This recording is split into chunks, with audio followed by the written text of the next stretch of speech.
Hello guys, നമസ്കാരം. ഇതൊരു ചെറിയ വ്ളോഗാണ്. എൻ്റെ എൻഗേജ്മെൻറ്റ് ദിവസത്തെ വീഡിയോ ആണ് കേട്ടോ ഞാൻ നിങ്ങളെ കാണിക്കാൻ പോകുന്നത്. ഈ ദിവസം ഞാൻ ചെയ്തിട്ടുള്ള എല്ലാ കാര്യവും സ്വന്തമായിട്ടാണ് ചെയ്തേക്കുന്നത്. അതിലൊന്നാണ് മൈലാഞ്ചി. രാവിലെ എഴുന്നേറ്റപ്പോൾ തന്നെ മൈലാഞ്ചിക്ക് കളറായോ എന്നൊക്കെ ഞാൻ നോക്കുന്നുണ്ട്. അപ്പോൾ കുറേ ദിവസം കൊണ്ട് നല്ല മഴയായിരുന്നതുകൊണ്ട് എൻഗേജ്മെൻറ്റ് ദിവസവും നല്ല മഴയായിരിക്കും എന്നൊക്കെ വിചാരിച്ചു. പക്ഷേ രാവിലെ ചെറുതായിട്ട് മഴ ചാറിയതൊഴിച്ച് കഴിഞ്ഞാൽ പിന്നെ അങ്ങോട്ട് ത്രൂ ഔട്ട് വലിയ പ്രശ്നങ്ങളൊന്നും ഉണ്ടായിരുന്നില്ല. പിന്നെ എൻഗേജ്മെൻറ്റ് എന്നൊന്നും ഡീറ്റെയിൽ ആയിട്ട് പറയാൻ പറ്റത്തില്ല, കാരണം ചെറുക്കൻ ഉണ്ടായിരുന്നില്ല. ലീവിന് ചെറുക്കൻ വരാത്തത് കൊണ്ട് തന്നെ ചെറിയൊരു കുറിമാറൽ ചടങ്ങ്.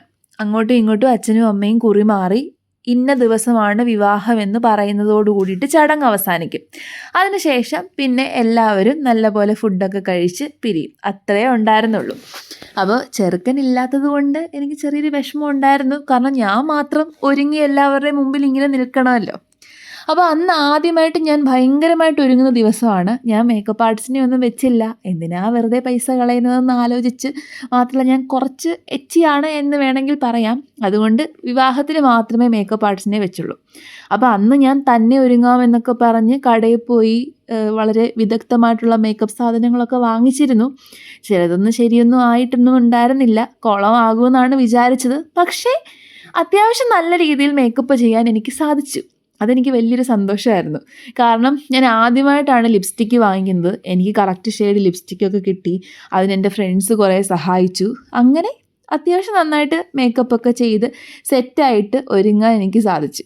അതിൻ്റെ ഇടയ്ക്കൂടെ എൻ്റെ അനിയത്തി ഒരുങ്ങുന്നുണ്ട്. അപ്പോൾ ഈ ഇടുന്നത് സ്ട്രോപ്പ് ക്രീമാണ് കേട്ടോ. ഈ സ്ട്രോപ്പ് ക്രീമിൻ്റെയൊക്കെ പരസ്യമൊക്കെ കാണുന്നതല്ലാതെ ഞാൻ വാങ്ങിച്ചിട്ടുണ്ടായിരുന്നില്ല. ഏതൊക്കെ ക്രീമാണെന്നും ഏതൊക്കെ പ്രൊഡക്റ്റ് ആണെന്നും ഞാൻ പറയുന്നില്ല, കാരണം ഞാൻ അത്ര ഒരു എക്സ്പേർട്ട് അല്ല ഈ ഒരു കാര്യത്തിൽ. പക്ഷേ നമ്മളൊന്ന് ശ്രമിച്ചു കഴിഞ്ഞാൽ, കുറേ വീഡിയോസൊക്കെ കണ്ടു കഴിഞ്ഞാൽ അത്യാവശ്യം നമുക്ക് തന്നെ എല്ലാ കാര്യങ്ങളും ചെയ്യാൻ വേണ്ടിയിട്ട് പറ്റും. ഒരുപാട് ഓവറാക്കി ചളവാക്കാതിരുന്നാൽ മതി. ഞാനും അങ്ങനെ ഓവറാക്കി ചളവൊന്നും ആക്കിയിട്ടില്ല എന്നാണ് എൻ്റെ ഒരു പ്രതീക്ഷ. അപ്പോൾ അവസാനം എല്ലാവർക്കും ഇഷ്ടപ്പെട്ടായിരുന്നു, എൻ്റെ മേക്കപ്പും കാര്യങ്ങളൊക്കെ ഇഷ്ടപ്പെട്ടായിരുന്നു. പിന്നെ നാട്ടിൻപുറം ആയതുകൊണ്ടും എല്ലാവരും സാധാരണക്കാരായതുകൊണ്ടും അത്ര വലിയ ടൂ മച്ച് എക്സ്പെക്റ്റേഷൻ ഒന്നും ഞങ്ങൾക്കില്ല. മേക്കപ്പ് ആർട്ടിസ്റ്റിനെ വെക്കുക എന്നൊക്കെ പറയുന്നത് വലിയൊരു ലക്ഷറിയാണ് എന്ന് ചിന്തിക്കുന്ന ആൾക്കാരാണ് ഞങ്ങളുടെ ചുറ്റുമുള്ളത്. അതുകൊണ്ട് തന്നെ ഇതൊന്നും വലിയ പ്രശ്നമൊന്നും ഉണ്ടായിരുന്നില്ല. നോർമലായിട്ടുള്ള ഒരുക്കമൊക്കെ തന്നെ ധാരാളം. ഞാനിട്ട ഡ്രസ്സാണെങ്കിലും തുണിയെടുത്തു, തയ്പ്പിച്ചു, എല്ലാ കാര്യങ്ങളും അതിൻ്റെ ത്രൂ ഔട്ട് എല്ലാ കാര്യങ്ങളും ഞാൻ തന്നെ കുറേ ദിവസം മുമ്പ് പ്ലാൻ ചെയ്ത് സെറ്റായിട്ട് ചെയ്തതാണ്. പക്ഷേ എൻഗേജ്മെൻറ്റ് ദിവസം എനിക്ക് അത്യാവശ്യം നല്ല രീതിയിൽ വണ്ണം ഉണ്ടായിരുന്നു. കല്യാണം ആയപ്പോഴേക്കും കുറച്ച് കുറഞ്ഞു. ഏതാണ്ടൊരു 5-6 കിലോയോളം ഞാൻ കുറച്ചു. ഒറ്റ മാസം കൊണ്ടാണ് ഞാൻ കുറച്ചത്. എൻഗേജ്മെൻറ്റിന് എല്ലാവരും പറഞ്ഞു വണ്ണമുണ്ട് എന്ന് പറഞ്ഞപ്പോൾ എന്തോ ഉള്ളിൻ്റെ ഉള്ളിലൊരു വിഷമം. ആ വിഷമം കൊണ്ടാണ് കേട്ടോ കുറച്ചേ. ഞാൻ മറ്റുള്ളവരെ ബോധ്യപ്പെടുത്താൻ വേണ്ടിയിട്ട് അങ്ങനെ ഒന്നും ചെയ്യുന്നൊരു വ്യക്തിയല്ല. മറ്റുള്ളവർ പറഞ്ഞു എന്നതിൻ്റെ പേരിലൊന്നും ഞാൻ ചെയ്യാറില്ല. പക്ഷേ എനിക്ക് തോന്നണം, ആരൊക്കെ എന്തൊക്കെ പറഞ്ഞാലും എനിക്ക് തോന്നാതെ ഞാൻ ഒന്നും ചെയ്യത്തില്ല. അതാണ് എൻഗേജ്മെൻറ്റ് വരെയും വണ്ണം കുറയ്ക്കാതെ ഇങ്ങനെ നോക്കി ഇരുന്ന് ഒരുപാട് ഫുഡൊന്നും കഴിക്കാറില്ല. പക്ഷേ വീട്ടിൽ ഉണ്ടാക്കുന്ന ഫുഡൊക്കെ ഞാൻ അത്യാവശ്യം കഴിക്കും. അങ്ങനെ വണ്ണം വെച്ചതാണ് കേട്ടോ. അപ്പം മേക്കപ്പൊക്കെ കഴിഞ്ഞ് ഞാൻ എല്ലാം ഫേസൊക്കെ നോക്കിയപ്പോൾ അത്യാവശ്യം ഞാൻ സാറ്റിസ്ഫൈഡ് ആയി.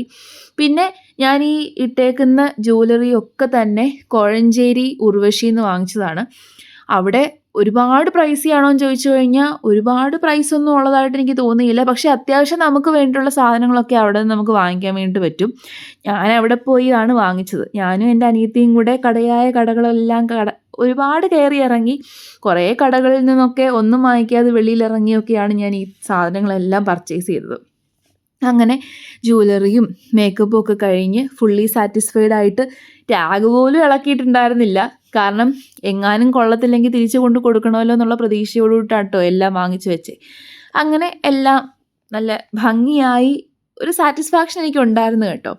പക്ഷെ കുറേ ആൾക്കാർ വണ്ണം ഉണ്ട് എന്നൊക്കെ പറഞ്ഞ് കളിയാക്കിയെങ്കിലും അതൊന്നും എനിക്കൊരു വിഷയം ഉണ്ടായിരുന്നില്ല. അങ്ങനെ എല്ലാം കഴിഞ്ഞ് വെള്ളിയിലെല്ലാം സെറ്റാക്കി വെച്ചിട്ടുണ്ടായിരുന്നു.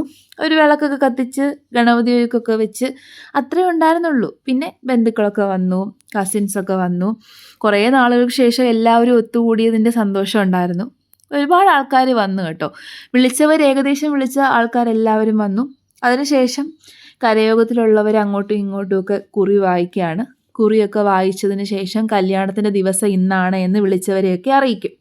അപ്പോൾ ഈ കുറിക്കകത്ത് അച്ഛൻ്റെയും അമ്മയുടെയും പേര്, വധുവിൻ്റെയും വരൻ്റെയും പേര്, അതിനുശേഷം എന്നാണ് കല്യാണം, എവിടെ വെച്ചാണ് കല്യാണം എന്നൊക്കെ അതിനകത്ത് എഴുതിയിട്ടുണ്ട്. അത് വായിക്കും. അതിനുശേഷം ചെറുക്കൻ്റെ അച്ഛനും പെണ്ണിൻ്റെ അച്ഛനും കൂടി അങ്ങോട്ടും ഇങ്ങോട്ടും പരസ്പരം കുറിമാറും. അതോടുകൂടി ചടങ്ങ് അവസാനിക്കും. അത്രയേ ഉള്ളായിരുന്നുള്ളൂ. ചെറിയൊരു ചടങ്ങാണ്. പിന്നെ ഈ മോതിരമാറ്റമൊക്കെ ചെറുക്കനും പെണ്ണും ഒക്കെ ഉള്ളപ്പോഴാണല്ലോ. ചെറുക്കനില്ലാത്തത് കൊണ്ട് മോതിരമാറ്റമൊന്നും ഉണ്ടായിരുന്നില്ല. അങ്ങനെ പ്രാർത്ഥനയൊക്കെ കഴിഞ്ഞ് കുറിയൊക്കെ മാറി ലാസ്റ്റിലാണ് ഫുഡ് കഴിക്കുന്നത്. അപ്പോൾ ഇത് കുറിമാറൽ ചടങ്ങാണ് ഈ കണ്ടുകൊണ്ടിരിക്കുന്നത്. അച്ഛന്മാർ രണ്ടുപേരും പരസ്പരം അങ്ങോട്ടും ഇങ്ങോട്ടും ഒക്കെ കുറിമാറുകയാണ്. അത്യാവശ്യം ആൾക്കാരുണ്ടായിരുന്നു. മുറിക്കകത്ത് തന്നെ വെച്ചിട്ടാണ് ചെയ്യുന്നത്. വലിയ സ്റ്റേജ് കെട്ടലോ അങ്ങനത്തെ കാര്യങ്ങളോ ഒന്നും ഉണ്ടായിരുന്നില്ല. ഒരു ലളിതമായിട്ടുള്ള ചടങ്ങ്. ലളിതം സുന്ദരം. അതാണ് എൻ്റെ ഒരു പോളിസി. എൻ്റെ വീട്ടുകാരുടെയും പോളിസി അതുതന്നെയാണ്. അങ്ങനെ അതൊക്കെ കഴിഞ്ഞ് നല്ലൊരു സദ്യയൊക്കെ കഴിച്ചു. എല്ലാവരും പിരിഞ്ഞു. പിന്നെ സന്തോഷം ഉണ്ടായിരുന്നോ ചോദിച്ചു കഴിഞ്ഞാൽ കല്യാണം കുറച്ച് നേരത്തെ ആയി എന്നുള്ളൊരു ഫീൽ എനിക്ക് അതുവരെ ഉണ്ടായിരുന്നു കേട്ടോ. എൻഗേജ്മെൻറ്റ് കഴിഞ്ഞ് ആ ഫീലിങ്സ് ഒന്നും ഉണ്ടായിരുന്നില്ല. അതിന് മുമ്പ് എനിക്ക് അങ്ങനെ ഉണ്ടായിരുന്നു. കല്യാണം കുറച്ചും കൂടി 1 വർഷം അല്ലെങ്കിൽ 2 വർഷം കഴിഞ്ഞ് മതി എന്നൊക്കെയുള്ളൊരു ചിന്തയായിരുന്നു എനിക്ക്.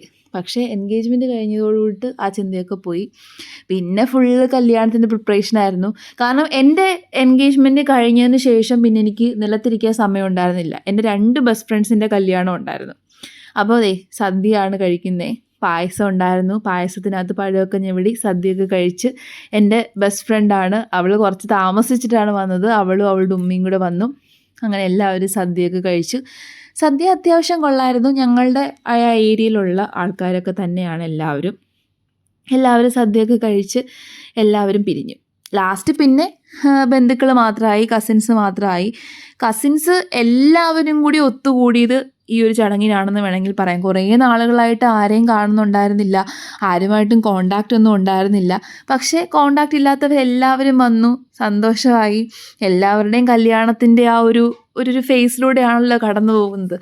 ഇത്രയും നാൾ നമ്മൾ കടന്നുപോയ ആ ഒരു ലൈഫിൽ നിന്ന് ടോട്ടലി ഡിഫറെൻ്റ് ആയിട്ടുള്ളൊരു ലൈഫിലൂടെ അല്ലെങ്കിൽ ലൈഫിലേക്ക് കടക്കാൻ പോകുമ്പോൾ ഉണ്ടാകുന്ന കുറേ മിസ്റ്റീരിയസ് ആയിട്ടുള്ള ചിന്താഗതികളൊക്കെ എനിക്കുണ്ടായിരുന്നു. എക്സൈറ്റ്മെൻ്റ് ഉണ്ടായിരുന്നു. അതോടൊപ്പം തന്നെ പേടി, ഭയം, അങ്ങനെ കുറേ കാര്യങ്ങളുണ്ടായിരുന്നു. പിന്നെ ഫ്രണ്ട്സിന് 2 പേരുടെ വിവാഹമായതുകൊണ്ട് തന്നെ എനിക്ക് ആ ഒരു എക്സൈറ്റ്മെൻറ്റും ഉണ്ടായിരുന്നു. അങ്ങനെ എല്ലാം ശുഭമായിട്ട് കഴിഞ്ഞു. അപ്പോൾ ഇത്രയേ ഉള്ളൂ എൻ്റെ വീഡിയോ. ഈ വീഡിയോ ഇഷ്ടപ്പെട്ടുണ്ടെന്നുണ്ടെങ്കിൽ തീർച്ചയായിട്ടും കമൻറ്റ് ചെയ്യുക. എന്തെങ്കിലുമൊക്കെ അഭിപ്രായം ഉണ്ടെന്നുണ്ടെങ്കിൽ അതും കമൻറ്റ് ചെയ്യുക.